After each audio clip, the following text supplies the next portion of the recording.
अनुराग शाह। अनुराग, बताइए क्या है बड़ी खबर आपके पास?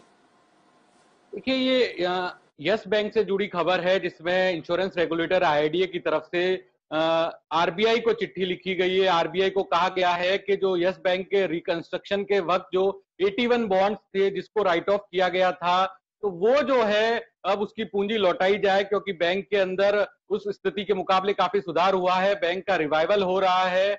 तो इसलिए जो है अब जो आरबीआई को कदम उठाने चाहिए और जो कंपनियों का पैसा है वो लौटाना चाहिए।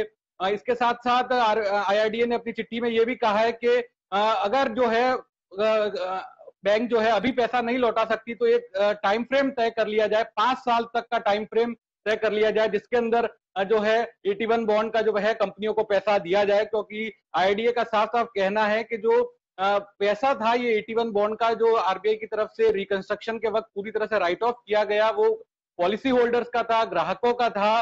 तो अब जब बैंक के अंदर रिवाइवल हो रहा है और स्थिति में काफी सुधार हुआ है, तो जो है आरबीआई को कदम लेते हुए जो है निवेशकों की अपनी जो पूंजी है ये लौटानी चाहिए। और इसमें अगर तुरंत नहीं है तो एक टाइमलाइन बना के 5 साल तक का एक समय सीमा तय करके धीरे धीरे जो है वो बॉन्ड का ये पैसा लौटाना चाहिए। तो इसके मायने ये देखे जाते हैं कि एक रेगुलेटर जो है वो दूसरे रेगुलेटर को बोल रहा है कि स्थिति में सुधार हुआ है तो आप वो पैसे लौटाए। तो इसके साथ साथ जिस तरह से हमें पता है कि 8,400 करोड़ रुपए के जो 81 बॉन्ड्स को आरबीआई ने रिकंस्ट्रक्शन के वक्त राइट ऑफ कर दिया गया था, तो इसमें कहीं ना कहीं ये भी उम्मीद जगती है कि जो म्यूचुअल फंड्स का पैसा है, जो पीएफआरडीए का एनपीएस का पैसा है, अगर कहीं ना कहीं एक ये टाइमलाइन बनती है जिसमें इंश्योरेंस कंपनियों को पैसा दिया जाए, तो म्यूचुअल फंड से लेके पेंशन फंड तक को भी कहीं ना कहीं एक उम्मीद जमती है। क्योंकि ये जो बाकी निवेशक भी जो है वो इस पूरे मामले को कोर्ट में लेके गए हुए हैं, बॉम्बे हाई कोर्ट में सुनवाई चल रही है, तो रेगुलेटर के साथ जुड़ने से मामला और मजबूत हो जाता है।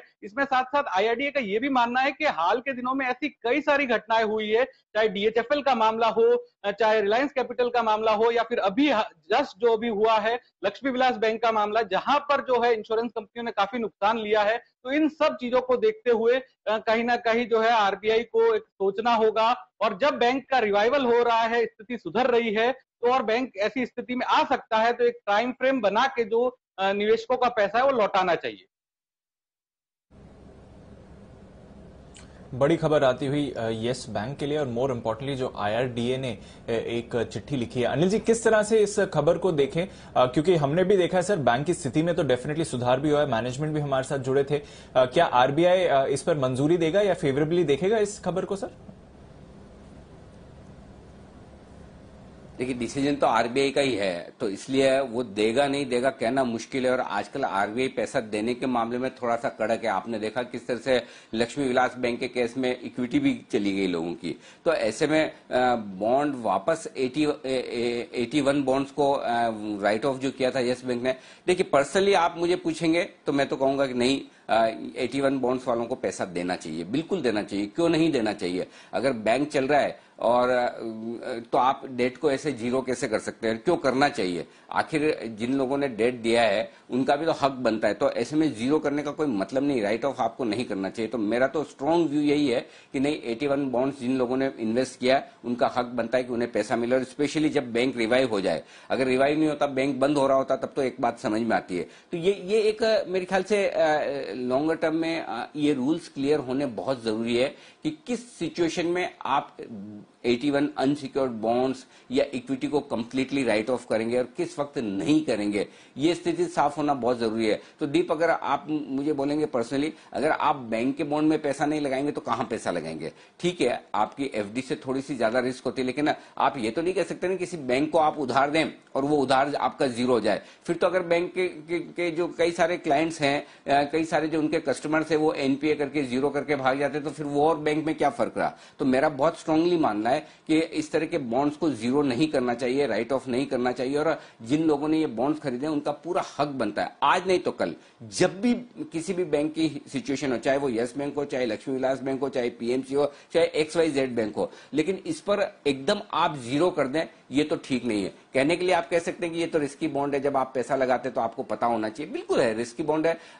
कौन आदमी बॉन्ड में पैसा ये सोच के लगाता है या तो मुझे है ना 7-8-10% का ब्याज मिलेगा या मेरा जीरो हो जाएगा। जीरो सोच के कोई भी नहीं लगाता, स्पेशली बैंक के बॉन्ड्स में नहीं लगाता।